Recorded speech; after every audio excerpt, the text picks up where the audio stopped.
कभी कभी होती है, मैं बुद्ध की मजबूरी सोच के परेशान होता हूँ कई बार। और फिर मैं सोचता हूँ कि काश यशोधरा जैसा व्यक्तित्व सबका होता।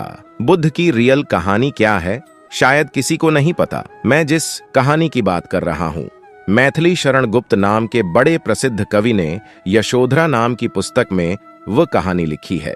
भूमिका में जिक्र किया, बुद्ध बचपन से ही थोड़े से वैरागी किस्म के व्यक्ति थे। उनकी कुंडली देख कहानी की बात कर रहा हूँ। मैथिली शरण गुप्त नाम के बड़े के ज्योतिषी ने बताया भी था। माता पिता वह परेशान थे। शुद्धोधन उनके पिता का नाम था। माता पिता ने बहुत कोशिश की कि इस बच्चे का मन विरक्त ना हो। अच्छा महल बनवाया, सारी सुविधाएं दी जैसे बुद्ध थोड़े से के ज्योतिषी ने बताया भी था। माता पिता वह परे किशोरावस्था में आए। उस समय की दुनिया की सबसे खूबसूरत महिला से, लड़की से, यशोधरा से, उससे शादी करवा दी। यशोधरा के पिता ने काफी एग्जाम लिए। बुद्ध जी के वो सारे एग्जाम में पास हुए, तब जाकर शादी हुई। किशोरावस्था में आए। उस समय की दुनिया की सबसे खूब ऐसे नहीं हुई। शादी हुई तो बुद्ध भी ठीक था, रमे रहे। उस जीवन में बेटा हुआ का राहुल।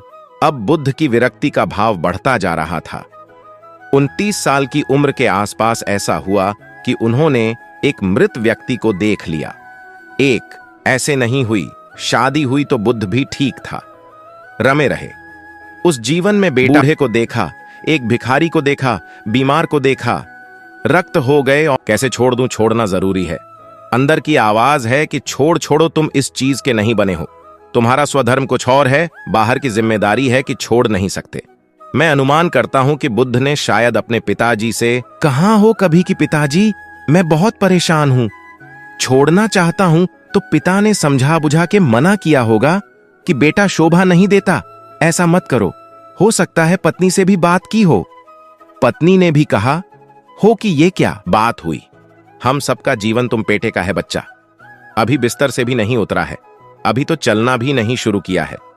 तुम ऐसी बात कर रहे हो, इसका जिक्र नहीं मिलता इतिहास में कि यह बात हुई कि नहीं हुई। और एक दिन बुद्ध ने तय किया और वह आधी रात को पत्नी और बेटे को सोता हुआ छोड़ के चले गए। इसको बौद्ध परंपरा में महाभिनिष्क्रमण कहते हैं, बुद्ध का अपने घर से निकल जाना। अब बुद्ध चले गए, लेकिन मैश शरण गुप्त यशोधरा के पर्सपेक्टिव से बुद्ध को देख रहे हैं। यशोधरा बहुत परेशान है भाई, पति चला गया है, बच्चे का पिता चला गया, मजाक थोड़ना है। राजा परेशान है कि उनका उत्तराधिकारी चला गया है। यशोधरा इतनी परेशान है। बहुत लंबे समय तक छंद आते रहते हैं कि वो कितनी बेचैन है, कित परेशान है। लेकिन यशो की सबसे बड़ी परेशानी इस बात से नहीं कि बुद्ध चले गए, इस बात से है कि बिना बताए चले गए, भरोसा नहीं किया। और वो अपनी सहेली से कहती है, सिद्ध हेतु स्वामी गए। यह गौरव की बात, मुझे गर्व है कि मेरा पति इतने महान काम के लिए गया है। सिद्ध हेतु स्वामी, यह गौरव की बात पर चोरी चोरी गए, यही बड़ा व्याघात। सखी सखी वह मुझसे कहकर जाते, कह तो क्या, वह मुझको अपनी पथ बांधा ही पाते। क्या मैं रास्ता रोकती? उनका उसके मन में यह मलाल है कि बिना बताए चले गए। वह इस भाव को लेट गो नहीं कर पा रही। परख फिर बुद्ध को ज्ञान मिला 6 साल की तपस्या के बाद। बध गया मैं, बध गया मैं, ब नीचे ज्ञान मिला। बात फैल गई। जो 5 शिष्य बुद्ध को छोड़कर भाग गए थे, उनके बुरे वक्त में उन्हीं 5 को बुद्ध ने सबसे पहले ज्ञान दिया। सारनाथ में, जिसको धर्मचक्र प्रवर्तन कहते हैं, बुद्ध की ख्याति बढ़ने लगी। शुद्धोधन ने बुद्ध के पास, अपने बेटे के पास कई लोगों को भेजा, यह कहने के लिए कि भाई यहां भी तो आओ, हमसे भी तो मिलो। बुद्ध का ऐसा प्रताप था कि जो उनके पास जाता वो बुद्धम शरणम गच्छामि हो जाता, वापस ही नहीं आता। तो फिर शोधन ने बुद्ध के बचपन के दोस्त को यह कह के भेजा, भैया मैं जानता हूं तुम वापस नहीं आओगे, पर प्रभावित होने से पहले बोल देना कि पापा याद कर रहे थे तो गया, उससे वादा निभाया हो तो गया, बुद्ध के सम में दक्षित हो गया। पर वादा नहीं भा दिया तो बुद्ध ने कद जरूर जाऊंगा, पिताजी के आगे जाऊंगा। बुद्ध पहुंचे अपने कपिलवस्तु, जो अपना इलाका था, वहां पहुंचे। पूरे कपिलवस्तु में नेपाल, सिद्धार्थ नगर से नेपाल जाएंगे तो नेपाल बॉर्डर पर कपिलवस्तु है।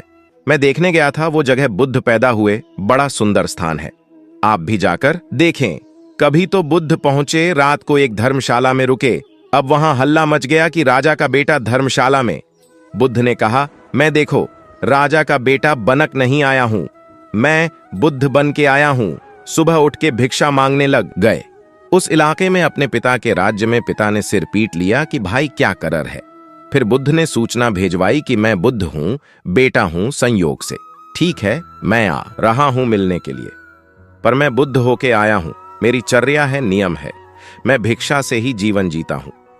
ठीक है, पिताजी ने कहा। कोई बात नहीं। फिर बुद्ध गए पिता से मिलने। पिता से मिले, सबसे मिले भरी सभा में। लेकिन यशोधरा नहीं मिलने के लिए लेट गो नहीं कर पा रहे थे। उसके मन में दर्द था। छुप के क्यों गया, बता के जाता। बुद्ध ने पूछा पिता से कि यशोधरा कहाँ है। बोले कि वो कह रही है कि अगर बुद्ध मिलना चाहेंगे तो खुद मिलने आए, मुझसे मैं क्यों जाऊंगी भाई। आत्मसम्मान भी तो कोई चीज है, मैं क्यों मिलने जाऊं। तो बुद्ध मिलने गए। सोचिए, कमरे में यशोधरा बैठी है, राहुल साथ में। अब राहुल थोड़ा सा बड़ा हो गया, 6-7 साल का है। बुद्ध गए हैं। अब आपके मन में आ कि बुद्ध जाकर बोलेंगे, सॉरी मैंने गलत किया, I hurt you really feel sorry. Buddha है वो, बुद्ध जाग। क्या बोल रहा पता है, भिक्षा दे ही भिक्षा दो। और यशोधरा कितनी महान महिला रही होगी, उसने अपने बेटे का हाथ बाप के हाथ में दे दिया, लेट गो का। इससे महान उदाहरण दुनिया के इतिहास में नहीं है कि चलो आखिर तुमने आके झुक के कुछ मांगा तो सही। उसकी जितनी ईगो थी, अहंकार था, सब विगलियो। उसने अपने बेटे का हाथ बाप के हाथ में दे दिया, ले गया। और जो औरत परेशान थी कि मुझसे बिना बताए गया, उसने अपने बेटे को दे दिया कि इसको लेके जाओ, क्योंकि मैं जानती हूं कि तुम महान काम कर रहे हो, और तुम महान काम कर रहे हो तो मैं क्यों बीच में आऊंगी।